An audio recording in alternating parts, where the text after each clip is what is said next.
All right, today we're going to go over a system concept. We're going over the concept of vacant space. Progeny. 22. Now we understand the words of our sages that the Creator did not find a vessel that holds a blessing for Israel but peace. We ask, why was this statement chosen to end the Mishnah?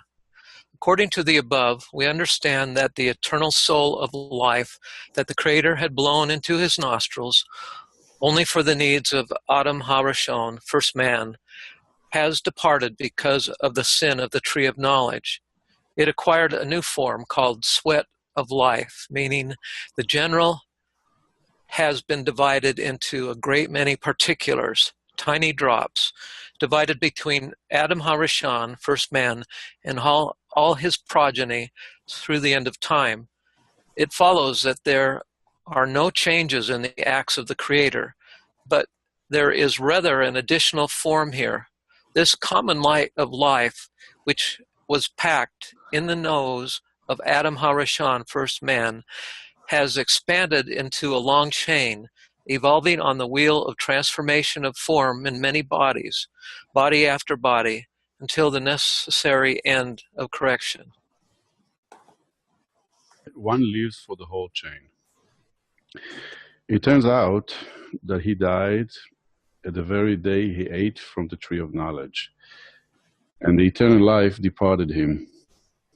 Instead, he was tied to a long chain by the procreation organ, which is the meaning of the copulation called peace. You find that one does not live for oneself, but for the whole chain. Thus, each and every part of the chain does not receive the light of life into itself, but only distributes the light of life to the whole chain. This is also what you find in one's days of life. At 20, he is fit to marry a woman. In 10 years, he may wait to bear sons. Thus, he must certainly father by 30. Then he sits and waits for his son until he is 40 years of age, the age of Binah, understanding, so he may pass on to him the fortune and knowledge he has acquired by himself, and everything he had learned and inherited from his forefathers, and he will trust him to not lose it for an ill matter.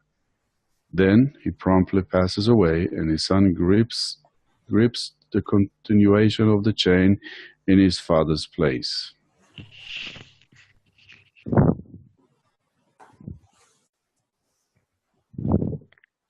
Dichotomy of Desires. It has been explained that the incident of the sin of the tree of knowledge was mandatory for Adam HaRishon, as it is written, "The bell is terrible for the children of men." This is so because one must add to one's structure an outer kli to receive the surrounding light, so the two opposites will come in one subject in 2 consecutive times.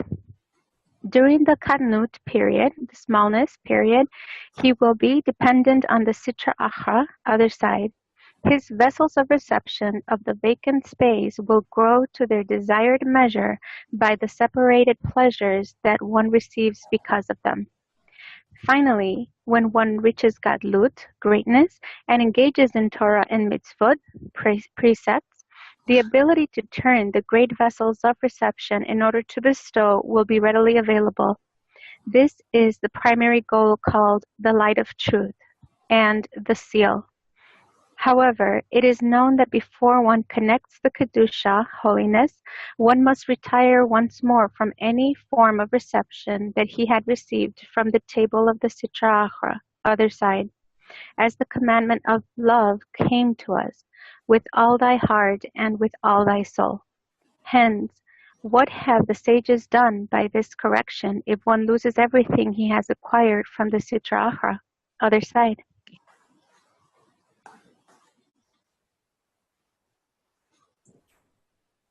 Dependency of the righteous on the wicked. For this reason, his providence provided the proliferation of the bodies in each generation, as our sages said. He saw that the righteous were few. He stood and planted them in each generation.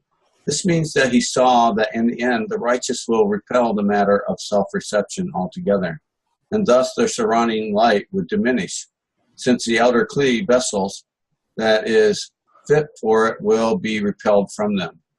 For this reason, he planted them in each and every generation, because in all generations, a large number of people are created primarily for the righteous, to be the carriers of the Kalim, of the vacant space for them. Thus, the outer kli would necessarily operate in the righteous involuntarily. This is so because all the people in the world are attached to one another. They affect one another both in bodily inclinations and opinions. Therefore, they necessarily bring the inclination for self-perception to the righteous, and in this manner, they can receive the desired surrounding light.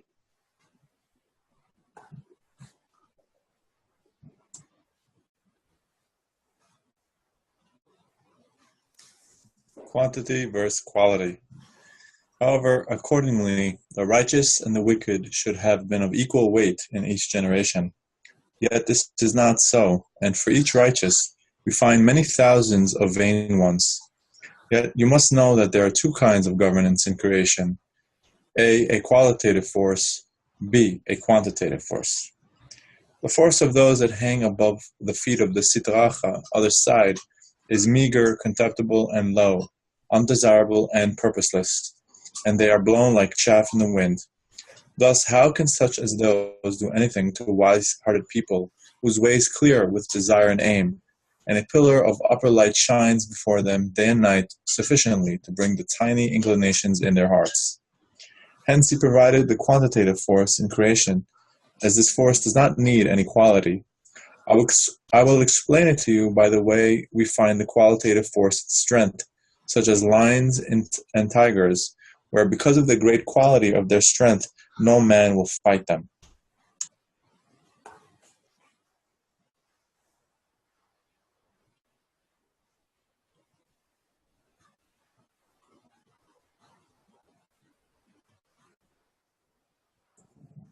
Strength from the wicked. Opposite them, we find strength and power without any quality, as in the flies. But because of their numbers, no man will fight them. These wanderers roam man's house and set table freely in, and it is man who feels weak against them. However, with wild flies, insects, and other such uninvited guests, although the quality of their strength is greater than the domestic flies, man will not rest until he entirely banishes them from his domain. This is so because nature did not allot them the reproductive ability of flies.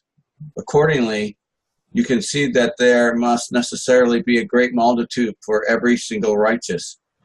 They instill their crude inclinations in him through the power of their numbers, as they have no quality whatsoever. This is the meaning of the verse, "The Lord will give strength unto his people." It means that the eternal light of life attained by the whole chain of creation is called strength. The text guarantees that the Creator will surely give us that strength.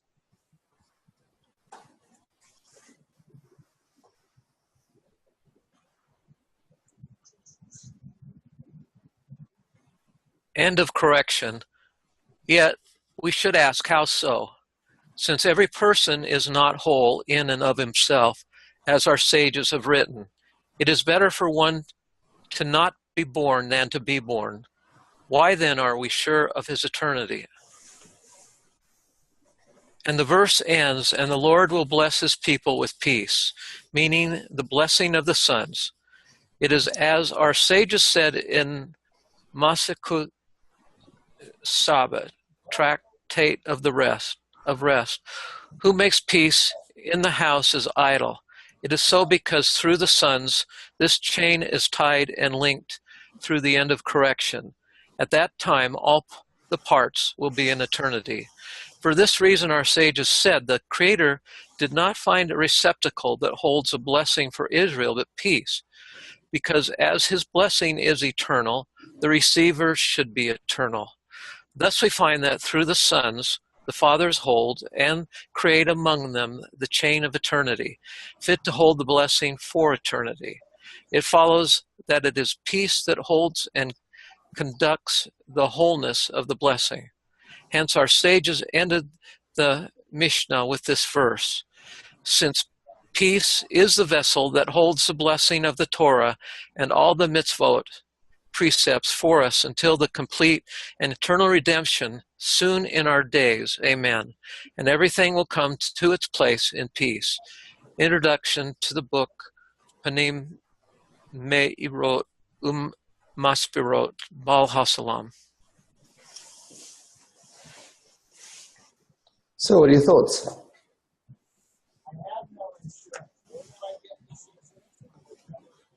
Didn't understand most of it.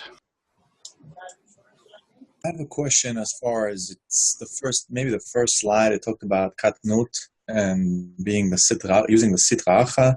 I wasn't sure what it was trying to say. I mean, I understand the gadlut part, but where does the sitra acha sort of come into place here in katnut? That's my question. You're talking about this slide? Yes, exactly. So the idea is that you could say before the barrier, and then after the barrier. So what it's talking about here is that the smallness is before the barrier, where you're basically dependent on your ego, you're dependent on what you see for self alone, you're dependent on the other side, your desires are for corporeal targets of food, sex, family, money, honor, and knowledge, or even human connection. And the idea is that after you cross the barrier, compared to the smallness before, now you're in greatness where you're engaging in Torah and mitzvot, in the precepts, basically cleaning concepts and cleaning desires. And the end goal is to turn these great vessels of reception in order to bestow. And then the question that it is asking is, well, if when I cross the barrier and I continue working and cleaning my desires, I basically lose all desires for corporeal advancement or success. And then the question is, well, when my desires are finally cleaned, now what? Now what do I do? So if I'm seeing these desires as useless, then how am I ever going to express my internal power? Since expressing the internal power is always going to be, in reality, it's going to be on those contemptible desires. It's going to be on those base desires. So where are you going to get the vessels from? So the idea is you get the vessels from the quantity of people that haven't crossed the barrier. So if someone's crossed the barrier, they're surrounded by a world of people that haven't crossed the barrier, and they can basically get from them inspiration and desires and basically vessels that they can then sort of bring into themselves. And then even though for themselves they think of these desires as useless, they can internalize them and use them as desire, as energy, you could say, to then use their internal power to manipulate events.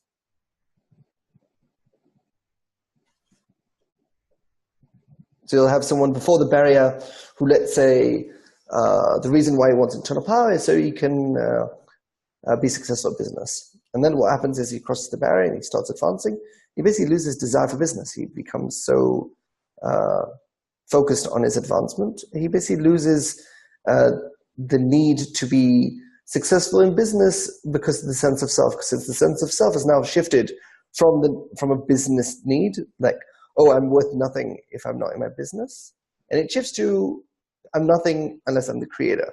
So when you finally become the creator, then you've lost that need for being successful in business. So now what? So the idea is you basically can get those desires from others and then use them as the creator to then fill those desires, to bestow to the ego from the position of the creator. Yeah, but if you take the example of the business thingy, what does that mean? That you will have people around you that you manipulate for them to be successful business people? No, for you to be successful. It's talking about you, but the question is where you're going to get those desires from if you see them as useless. So you basically are surrounded by people that do care about business, or you've got in our days, we've got TV shows, we've got series and movies that express a lot of desire in these areas of entertainment. And the idea is you can take that desire, that energy, and internalize it and use it to use your internal power to express it. So the problem is with alignment, which is like at the right line, there's no desire there. So you're aligned to reality and everything's going fine and everything's going well. But you can't move forward, you can't push, you can't add yourself into the picture, which is the left line, which is the desire. Now the idea is you've got the uncorrected ego, which is where you're doing, you're using your desires, but you're using desires from the ego's perspective. And the corrected form is when you're doing it from the creator's perspective, from the bestowing perspective. So you're still going to be able to use your desire, but you're going to be using your desire from the creator. You're going to be bestowing to your ego instead of doing it from the ego's point of view. But the problem is once you've worked on the alignment, you get so interested in the alignment, you basically lose desire. And then you basically need to reawaken desires, and where you're going to get them from if you've already in yourself turned them off. So the idea is you're surrounded by a quantity of people that you can actually use to get re-inspired from the desires that you've lost.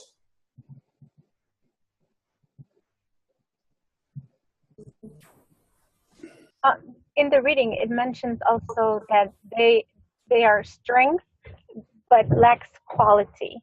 So the process of one absorbing those desires is instilling quality into them. So the idea is by taking all this quantity and putting it inside yourself, then it becomes quality. So you become like a container that you take all these bits and pieces, which they're still bits and pieces by themselves. I got a question, alignment versus expression. I'm pretty sure that expression, and that's from the creator's side. He's the one that's doing the expression. So the creator is the one doing the expression. Yes. Alignment, isn't that from the creature's perspective? Yes, the alignment is from the creature's perspective. From the ego's perspective, from the Echav's perspective? Yeah, the ego does the alignment. The creator doesn't have to align to itself. It's the creator. Right. So the idea is the ego aligns and the creator expresses. And so we say that from the lower is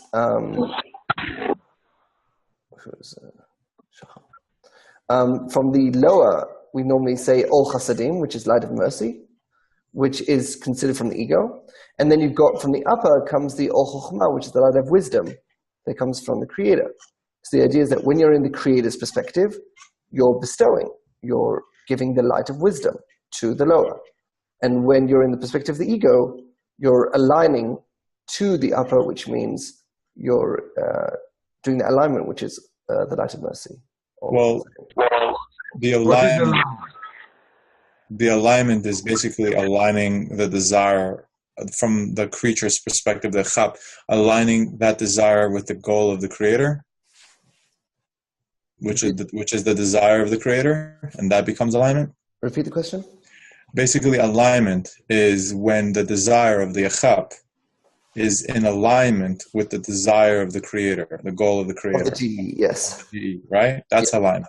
Yes. Okay. What is alignment? What is alignment? Alignment is Hashivat Tzua, equivalent to form. Yeah, you said it's when the conscious aligns with the subconscious, and that's like what we pretty much aren't aware of. It's what our subconscious is up to. Right. So the idea is if I have a subconscious desire and I have a conscious desire, what normally happens is that the conscious is actually a desire in potential, and the subconscious is a desire in actuality. Like if someone wants to lose weight, which is a conscious desire, it's in potential. That's why they want to lose weight. They haven't lost weight. So they have a subconscious desire to actually be fat or be chubby, whatever it is. So the idea is that they have to basically first align themselves to their real desires that they want to be, Yeah, but how do you know what the subconscious wants? That's what I mean. Well, normally you see that things aren't going according to plan. So then you know that there's another desire in you that is causing it. So the idea is not to look outside of you and say, oh, the problem is my wife or my manager or my children or my schedule. It's very easy to want to blame external factors. The problem is you can't. Right, it's the accountability concept. Exactly. Right. So the problem is you have a desire within you which is actually not in potential but actualized, and it's constantly working. And that's why every time you try to do a diet, you eat some more cookies or eat some cake when you're not meant to. And you want to blame others oh, the problem is that my wife brought me a piece of cake. And if she wouldn't have brought me a piece of cake, this wouldn't have happened. And it's no, you attracted that situation. You wanted your wife to bring you a piece of cake, so you would eat it. So the idea is to understand that the battle is an internal battle, not an external battle. Okay, we can show the diagram. So what we have here, the way you use vacant space, vessels of vacant space, it works like this. You first start with a goal. The goal has to be internal power. You want to grow your internal power. The next problem is that you're lacking desire. That's why you can't express your internal power. Where are you going to get that desire from? You're going to go and get experiences from either through entertainment or through actual people. And the definition of vacant space means that it's a vessel that never gets filled. So unlike, for example, let's say you have a desire for food. Let's say you're hungry. So that's not a vessel of vacant space, since you eat the food and then you're no longer hungry. The problem with mostly desires of money, honor, and knowledge is that you think that, oh, if I just get that $100, I'll be satisfied. You get the $100 and now you're well, what about $200? So the idea of a vacant space vessel is it constantly reinitializes, it constantly grows and wants more and more and more and more and more, and is designed that way. So the idea is you want to use those vessels of vacant space but not be stuck in them.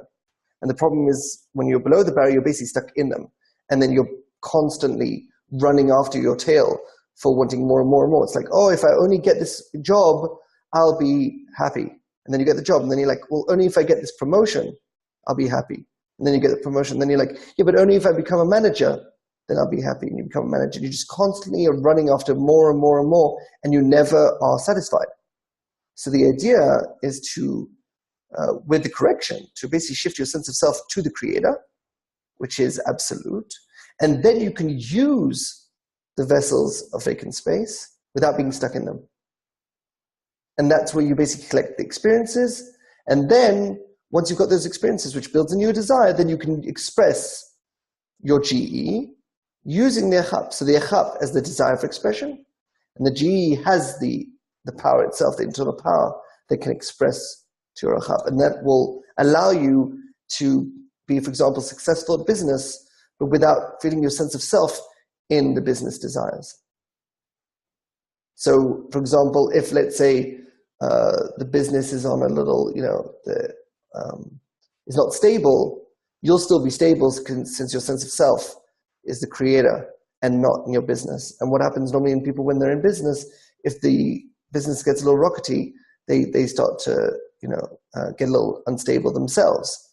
And that's why, for example, when a rich person loses all their money, they do suicide, because basically they've lost their sense of self. And it's just so much pain that they just basically kill themselves because there's nothing worth living for. But if your sense of self is the creator, even if you would, in a situation where you'd lose all your money, you wouldn't be losing your sense of self, since your sense of self is the creator and not your business. And then you could learn from it and learn what you did wrong, and then you could move on to the next endeavor. Well, I'm glad. I really wanted to dig deeper into this alignment stuff, and this is perfect. But that's like the book of Job there. Job lost it all, and he still had his sense of the creator. Exactly.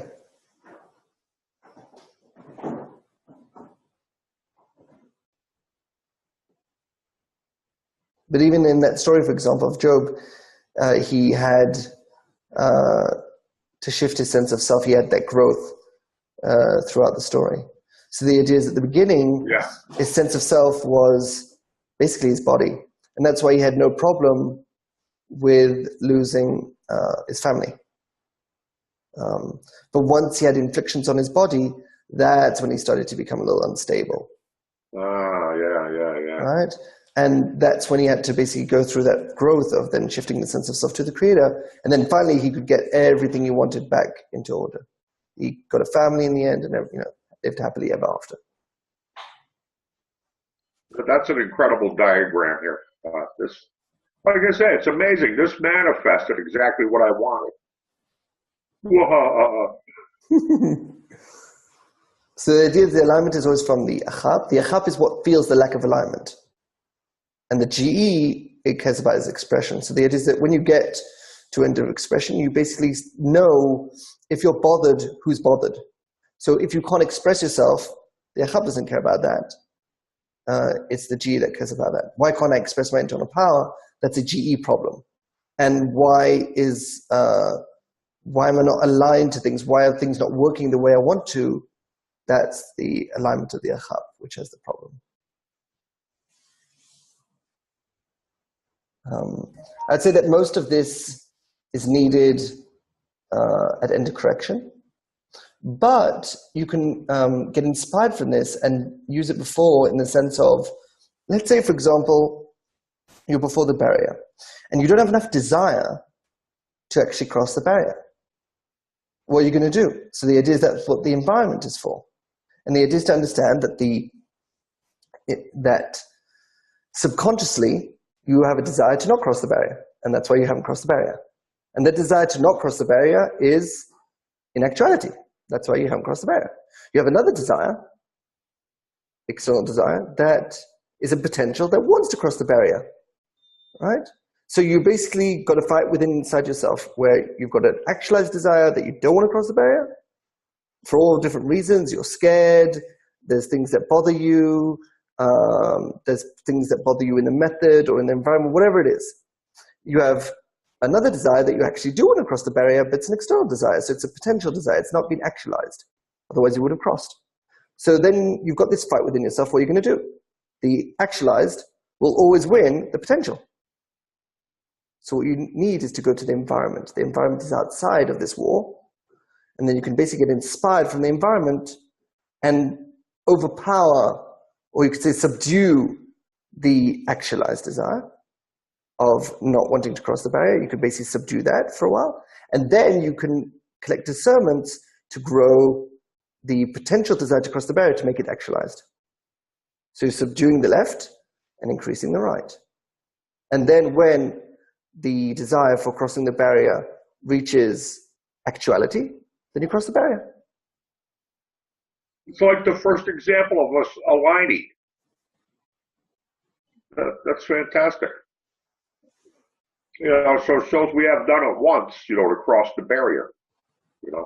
Right, so the idea is that once you cross, you don't fall back. So I want to understand, the moment you get more discernments and subdued your subconscious desires and so forth, and you cross the barrier, then you have a conscious desire which is actualized, or do they switch places? One goes into the subconscious, or they're both in conscious? I think they're both in conscious, but what's the play there? Well, the idea is that then you're worried not about crossing the barrier, you're worried about the next degree. And you have the same thing again. You have a subconscious desire not to advance. You have a conscious desire to advance. This is in potential. This is actualized. Same thing again. What are you going to do? Go to the environment. Subdue that subconscious desire and enlarge the conscious desire to advance with discernments. You're doing this the whole way. It's like a juggling act. Zach, I'd like some clarification so there's no confusion regarding the example that you're putting is perfect, and you're talking about the environment, but I want to distinguish that between, let's say you were talking about the other scenario where someone wants to lose weight and they join this environment Weight Watchers, and how that is totally different than something like this. There's so that, like, just saying there, well, as long as they're in that environment, they're going to do it, yet they can bounce back. But just to know what is the difference between that and this method? Well, the idea is that this works with any desire. So the problem that mostly people have is that when they join an environment, they work on the subduing of their subconscious, but they don't work on collecting discernments for their conscious desire. So they, for example, join a spiritual society.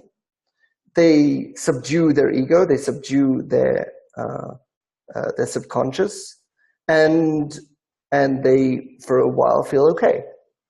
The problem is when they leave the environment, even if it's not that they leave forever, but they leave in the day, like they went in the morning, and then throughout the day, they're not with the environment anymore.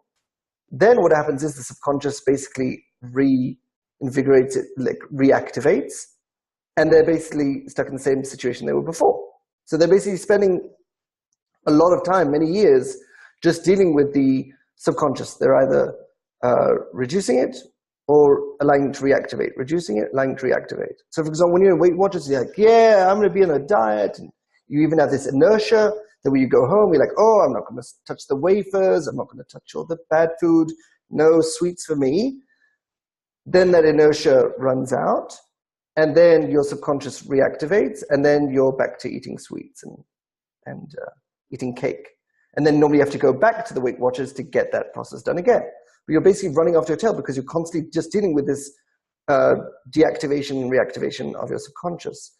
What you need to do to seal the deal is to work on collecting, when you've subdued that subconscious, so it's not like driving you crazy, then you can collect discernments for your conscious desire.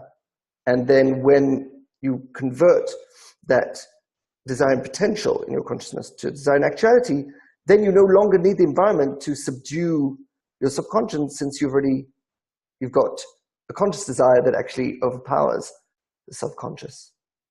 And then you move on to a higher degree. So the idea is that this can work on any desire. But the problem is that most people, when they join an environment, they only work on the subduing part, like annulment. They don't work on getting the discernments and converting the desire from potential to actual.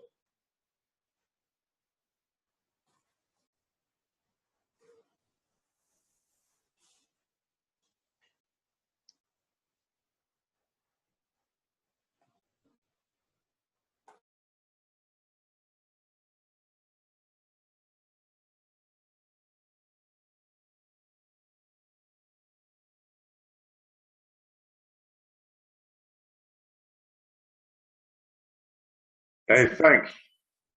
We should I'm going to enjoy reviewing this. One more share? we should one day do a slide about this, sort of the step process of how to do this.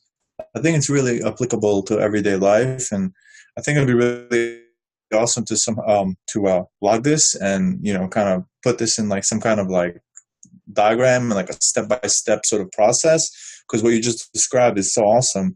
And I think it'd be really great to internalize this basically for the rest of your life, because you can pretty much do this for everything. I think it'd be really beneficial for everyone as well. It basically works. Yeah, I agree 100%. It works for any desire. It's not, the problem is that we think that spiritual desires are fundamentally different from any other desire, and they're not.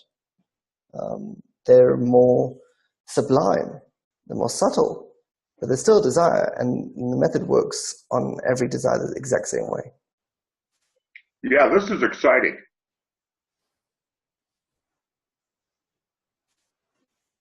And the idea is that what normally happens is when someone wants to subdue a certain desire, they go to the environment, they subdue it, they feel great, and then they either don't go back to the environment for continuing subduing, or they stay in the environment, but they're just constantly dealing with the subduing part, which you could say is like fleeing the evil, like, not doing the bad, but they don't focus then on doing good. They don't focus on working on a desire and implementing a desire that will be substantive, that will actually last, that will be eternal, basically.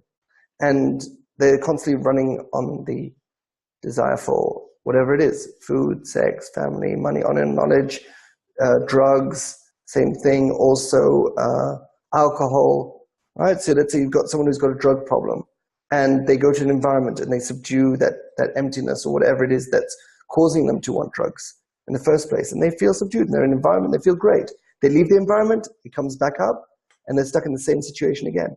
So the only way to actually solve it is by when they're in the environment and they've subdued it. Now they can work on collecting discernments and figuring out, why do I need it? Is there a better replacement than I can use? Instead of using drugs, I can use something else, since the drugs is the symptom, not the problem. The problem is, let's say, a lack of emptiness, or let's say you're bored, or you're socially having problems. And then the idea is, if you deal with that and find a more genuine filling, then you won't need to go for these more destructive fillings like drugs and alcohol. Okay, I missed a good portion of this because I was at work, but my it's kind of a summation, and just I want some clarification. Before we reach final correction, our goal is to discern the tension that comes through wanting, desiring things, not being able to attain the things here. We use that as a discernment for increasing our internal power.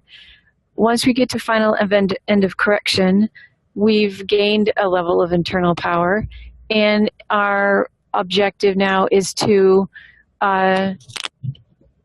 collect additional desires, or work with the desires you have too, but collect additional desires in order to develop your expression of the internal power that you've gained. Correct? So the idea is, yes, after end of correction, you're sort of shifting from cleaning your desires, which you've actually done.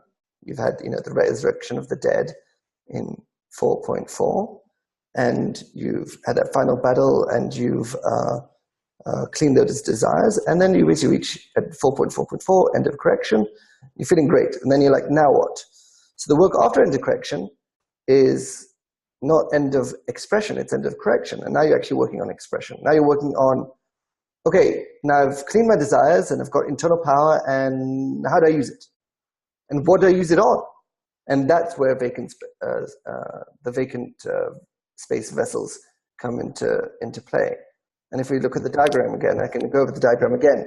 So the idea, this is basically what you're going to be doing after end of correction. You've got the goal, which is to increase your internal power, right? Which is basically the restriction of the first restriction. The first restriction says that if you don't have the goal of increasing your internal power, your expression as the creator is not going to work, since you're basically not tied to the root, and you're basically either in a shell or below the barrier, whatever it is. So, or you're in a descent. But the idea is that you have to have the goal of, why am I doing expression? To increase internal power. And that always needs to be the answer. And any other answer, this is not the right answer. And that's the first restriction. Then you've got the second part, which is, then you feel that you have a lack of desire. That is, you've got all this internal power, but it's dormant. It's passive. It's passive internal power. And to make it active, that means apply it onto experiences, you need a desire. Let me jump in here for a second. Just the sense I'm getting from your description, as far as I am from it, is that the GE at this point is frustrated. Yes. The GE starts, well, you could say at the beginning it has a little enjoyment, but then afterwards it starts to feel like, now what? Yeah, now what? Where's my internal power? And then what it does? And then what happens? Go on, please. And then you feel that the problem is that I actually lack desire. Like, I worked all this time to reach into correction, and I cleaned my desires, and I had that final battle of the resurrection of the dead, and I cleaned it, and now I only want the sublime things. I only want internal power. And it's like, well, I need something to apply it on. But I've lost all my desires since I've just been focusing so much on alignment. I basically became so right hand, you could say, that I forgot about my left hand. So where are you going to get that left hand from? You're going to get it from experiences of people that haven't crossed the barrier. You're going to get them from vessels of vacant space, which are experiences that you can either get through physical people or through entertainment, like shows and stuff. So, for example, you're at work and you want to express your internal power there, but you have no need to be successful in business in any meaningful way, since your sense of self is the creator. I'm the creator. Why do I need to be successful in business? So what you're going to do, what you can do is like go to a show like Suits or a game, House of Cards and so forth, and watch all this egoistic behavior, which you know is useless. Like, what's the point of doing all this external manipulation stuff and lying and cheating and all that stuff? It's absolutely nonsense. But what you do is you collect those desires that they have a desire, they have a need to get something done, and they have a desire that you basically like sort of like suck it into yourself. Like, oh, that's good. Look at the desire. Forget about that it's clothed into nonsense and it's expressed internal power, externally. You're going to take that desire and basically suck it into your heart. And then when you've reached a certain like threshold, then you can use your GE to express onto that heart. And then you can be successful at business or whatever it is you want to be successful. So the goal is really any desire that comes to you, whether it's through, artificial means of a show or in life around you, your entire environment. The goal is to cultivate that desire of increasing internal power and developing your expression. So no matter, you can use anything, because the goal is to increase the internal power and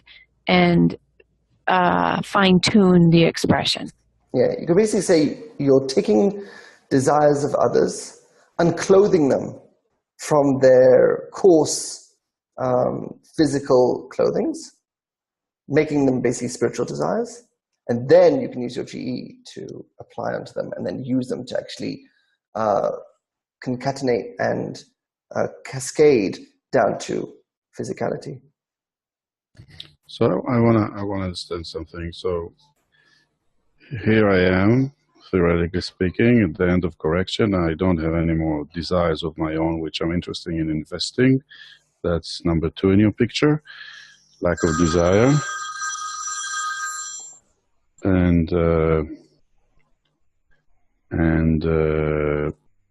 then I find myself sort of like being frustrated, the GE, and I'm in the workplace, or I go and I watch a movie, as you said, the House of Cards, whatever, and there's a lot of desires all around me, such as those reflected in the House of Cards and everything else, successful business people around me and so forth.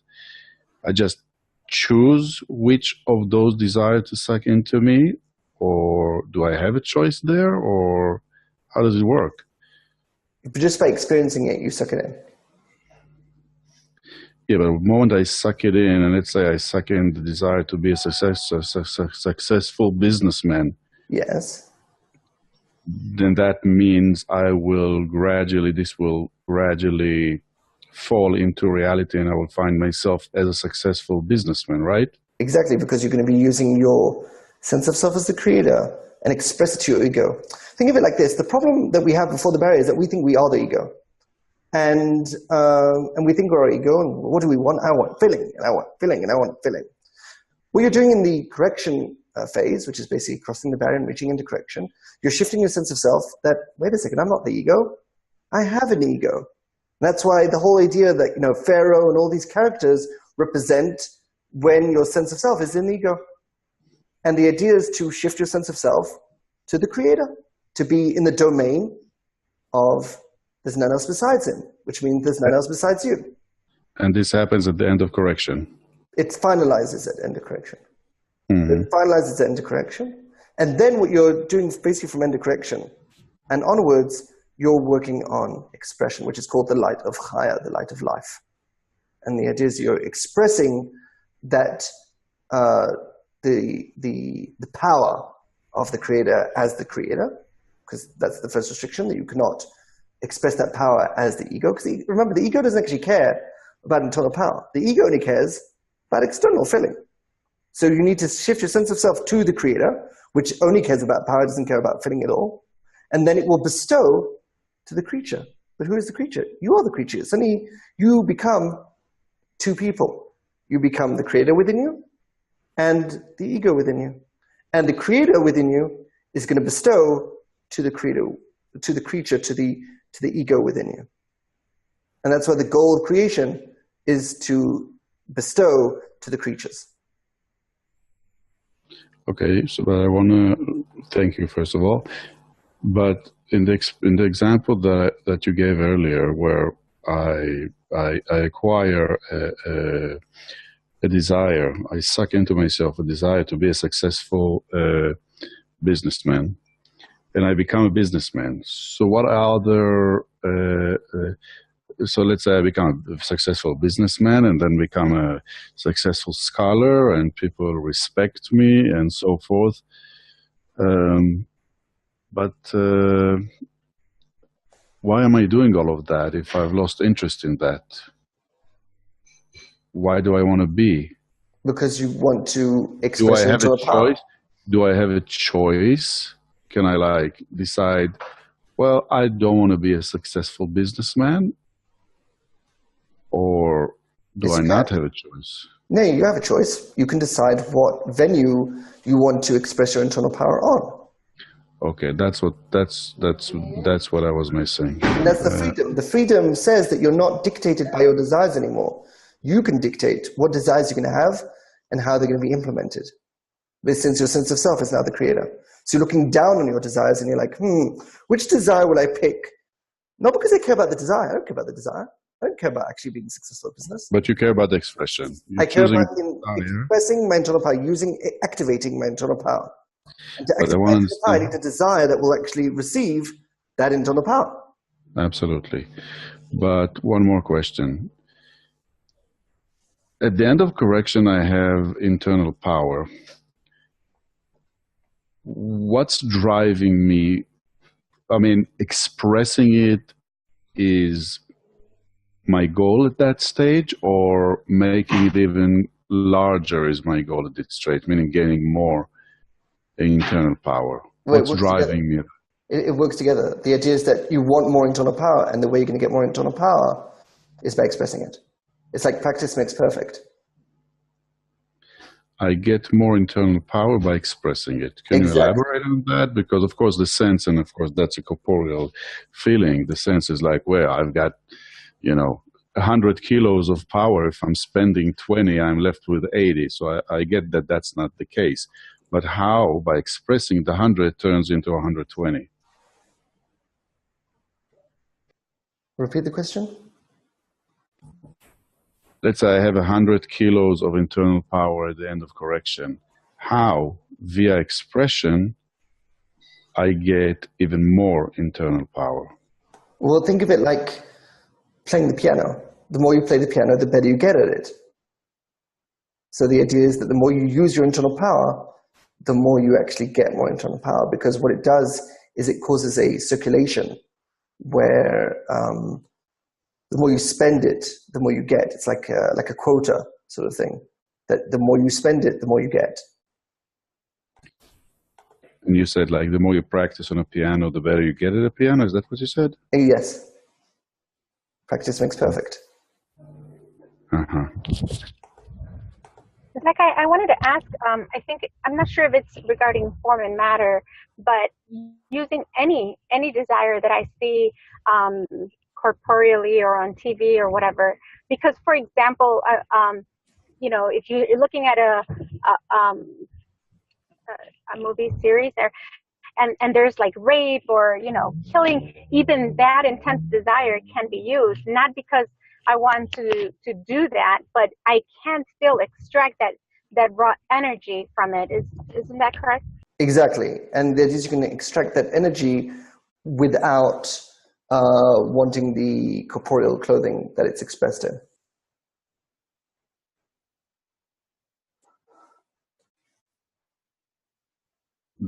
I have a question, but I'm talking a lot, so anyone else before I go? You go for it. You'll see the people. Okay. So, all right. Feel free to cut me. I'm a babbler. So, what I'm thinking about? Okay, I think I'm getting some kind of a sense about what feels at end of correction and the diagram and so forth. But if everybody gets to that stage, everybody in the world, where would they get vacant space vessels from? That is a great question. And the idea is That's what we have actors for. An actor can act something that he's not. Right? You've got people doing violent scenes, and they're not violent in their real life. They've never actually killed a person in real life, but they're killing loads of people in the movie. It's like, how do they do it? That's what acting is for. So the idea is that we can all act to each other egoistically, and then we can actually get vessels of vacant space from each other. But the difference is we become actors instead of really wanting it ourselves. And that's true. You're always suggesting that to movies and TV and commercials. Exactly. So the idea is that it doesn't really matter what a person really is. It matters how you're impressed by him. Right. It's a fuel and it's a concept. When you're watching a movie and you're seeing someone crying, you're not saying, they're not really crying. They're an actor. They're getting paid. This is scene. Of course they're not dying. Why am I getting all upset about it? You get really upset. You're like, you get all teary-eyed or whatever. Like, they're crying. And it's terrible. They just lost their loved one. It's like, they haven't lost their loved one. They're actors. They're going home tonight to eat food. So I want to understand. Here I am at the end of correction, and the rest of humanity is at end of correction. And I'm meeting you on the street, and we're having a chat. And so I'm pretending that, wow, I really want to succeed in that venture, or let's say setting up a company. It's really burning in my soul. And inside me, I'm thinking to myself, I couldn't care less about that company, but what I'm actually doing is that I'm giving Zakai something to work with. I'm giving him the opportunity to suck in this fake desire that I'm putting out there so he can then bestow to it. Is that something? Then he can actually be successful at business even though he doesn't care either. I don't know, the sensation, by the way, that just jumped into my mind is like sex, just so you would know that. Okay. But the idea is that, think of it like this way. That's what we're actually meant to do to each other before the barrier, where that's the whole idea of the environment. The environment is meant to be a group of people where each one is playing in, that's what phase 2 is all about, where each one plays to each other like they really care about the goal. Even though they might not know what the goal is and they might not know all the details, but they're meant to play to each other like, oh, we really want the goal. And that playing can work on a person if it's done, correctly. If it's done, childish, and the person can see through the acting. If it's a terrible actor, then it's not going to work, right? If someone's like, oh, boo-hoo, he died, you're not going to be like, no, really, he died. But if someone's like tearing and they're like tears are coming down their face and they're so stressed, like, oh my God, what really happened? It's like, no, I'm just testing myself. Well, it's true. I watched that first season of The Walking Dead, and at the last episode, they shot the little girl right in the head, and I said, well, that's it for me. I did not watch any of the other seasons of that. Then you're like, but she didn't really die, so what's the problem? It affects us. I don't know. That really went against my grain. Exactly. Shooting the little girl in the head, I go, God, those assholes. Exactly, but the idea is that... But it shows you the power of the concept and it shows it doesn't really matter if it's true or not. It matters how it's impressed on you. And that's one of that really did, And that's one of the fundamentals of Kabbalah that says that we don't actually ever attain the essence of anything. Rather, we only attain our impression of it. And that's what really matters. Illusion. It's like that Shamadi article where Balasalam says, I think it's 67, where he basically says, we don't care about the Torah as in of itself. We care how it impresses us. Yeah. Words on parchment,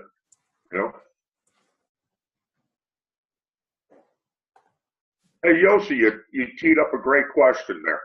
That's what makes these videos so great. Happy to have contributed. What can I say?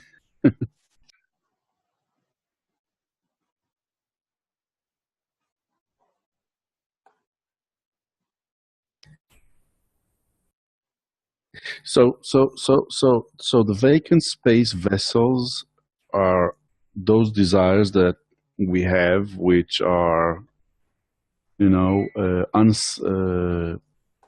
can never satisfy them. Meaning, like they don't have an absolute measure. Meaning, if you get more money, you want more, and if you get more honor, you want more. If you get more knowledge, you want more, and so forth. Is that like the desire, the 1.2, meaning not family, sex, and food, but those one grade higher, 1.2? Yeah, business desires. 1.2 is business desires, which are based on money, which is lust. You've got honor, which is honor. And then you've got knowledge, which is envy.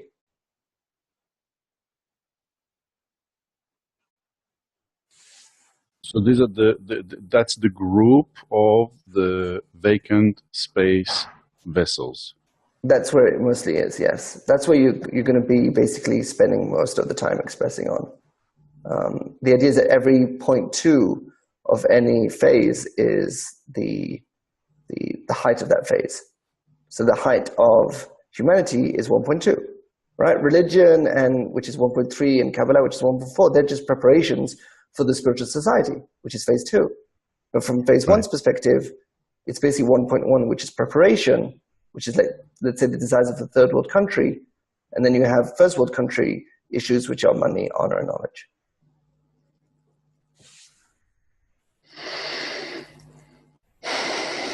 I would like to go over this, actually, this Shemati, because it talks about exactly what we talked about. This is number 66, the giving of the Torah.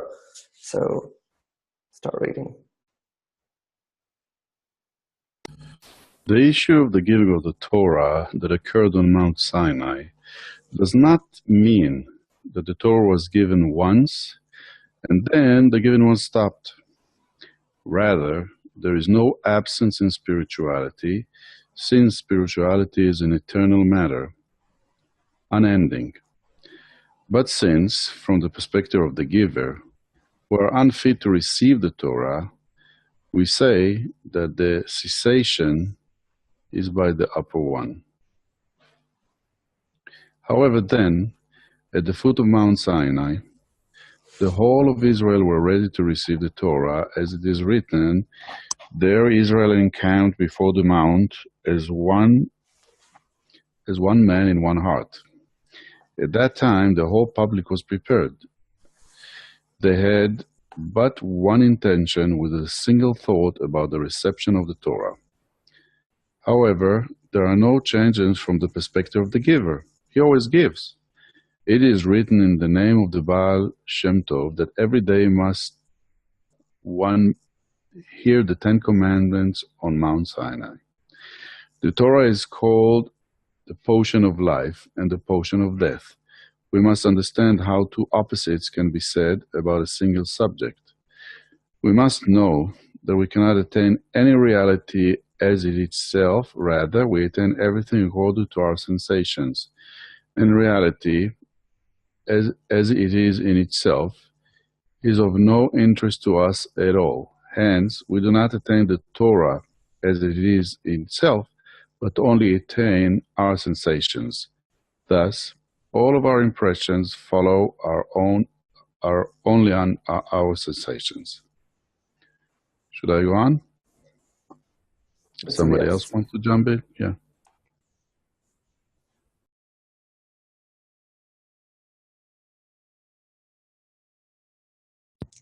Therefore, when a person is studying Torah and the Torah removes him from the love of God, this Torah is certainly considered the potion of death.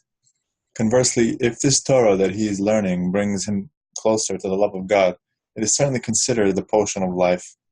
But the Torah in itself, the existence of the Torah in and of itself, without consideration of the lower one who must attain it, is considered a light without a kli, where there is no attainment whatsoever.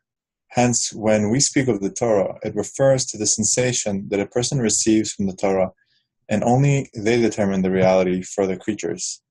When one works for oneself, it is called lo lishma, not for her name. But from lo lishma, we arrive at lishma, for her name. Hence, if one has not yet been rewarded with the reception of the Torah, one hopes to be rewarded with the reception of the Torah in the following year. But when one has been rewarded the wholeness of lishma, one has nothing more to do in this world, since he has already corrected everything to being in the wholeness of Lishma. For this reason, each and every year, there is the time of reception of the Torah, since that time is ready for an awakening from below. This is because it is the awakening of the time when the light of the giving of the Torah was revealed in the lower ones. Hence, there is an awakening from above, which gives strength to the lower ones to be able to perform the qualifying act to receive the Torah, as then when they were ready to receive the Torah. Therefore, if one man marches on a path where the Lo Lishma will bring him the Lishma, he marches on the path of truth. Then one should hope that he will eventually be rewarded with achieving Lishma and will be awarded the reception of the Torah. Yet caution is required to constantly keep the goal before one's eyes, or he will march on an opposite line, as the root of the body is reception for itself. Thus it always draws to its root, which is reception in order to receive the opposite of the Torah, called the tree of life. This is why the body considers the Torah the portion of death. So as you can see, it says here clearly, we must know that we cannot attain any reality as it is in itself. Rather, we attain everything according to our sensations, according to our perception. And reality as it is in itself is of no interest to us at all. And that's why, every time we go over uMasbirot parts, we always go over the 3 rules. And the first rule is unnecessary. And it's unnecessary when we're trying to deal with reality as it is in itself. And we make it necessary when we're trying to attain our sensations. It says, hence, we do not attain the Torah as it is in itself, but only attain our sensations. Thus, all our impressions follow only our sensations.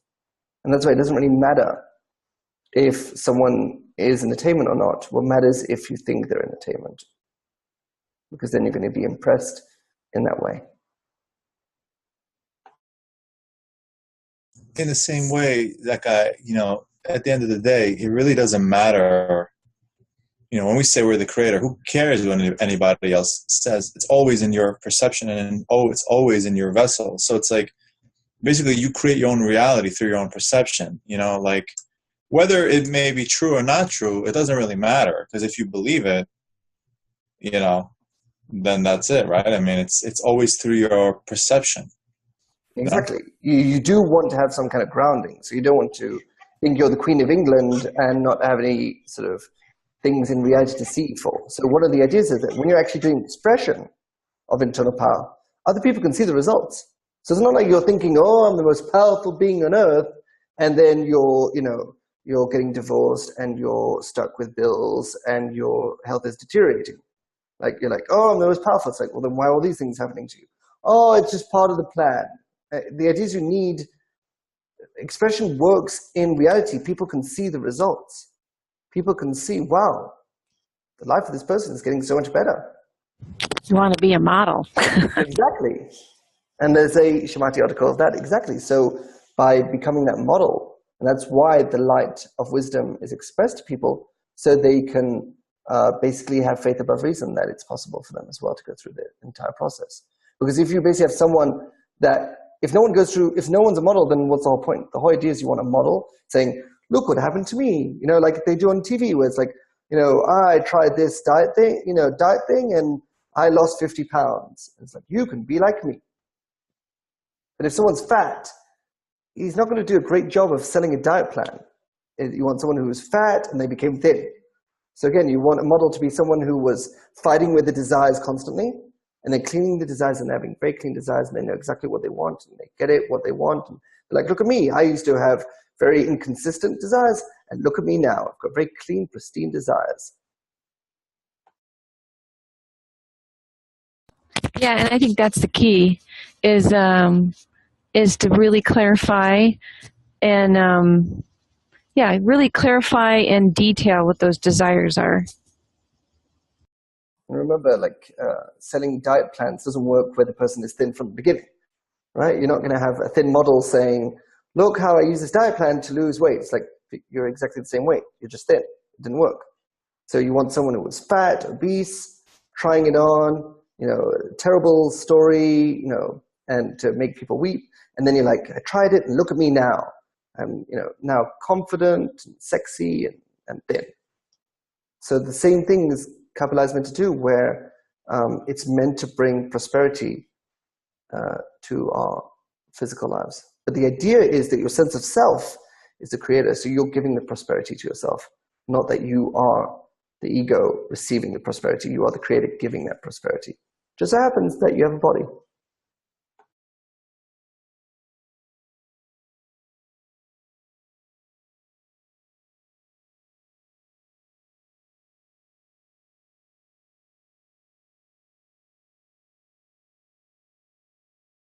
I'm sitting in quiet astonishment.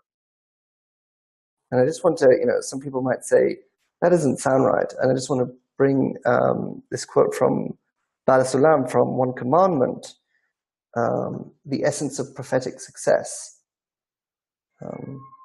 So someone can read that.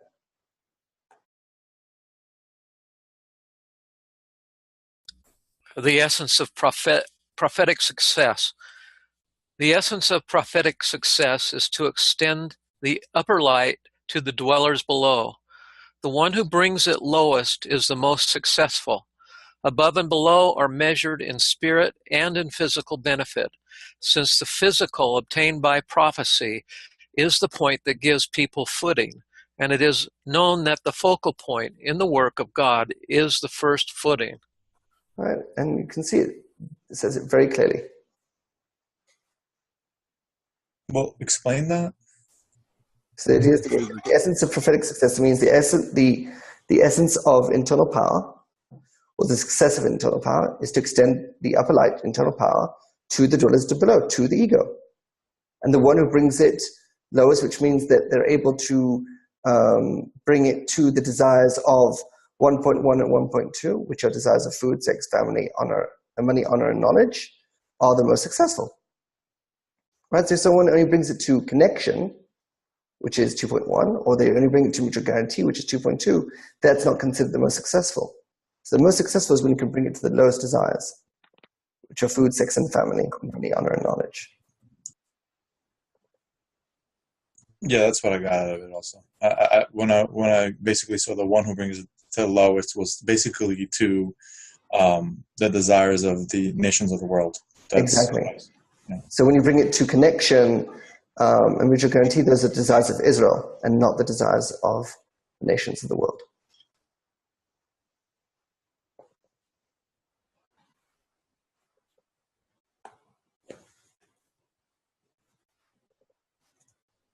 I think we'll end with that and enter the after party.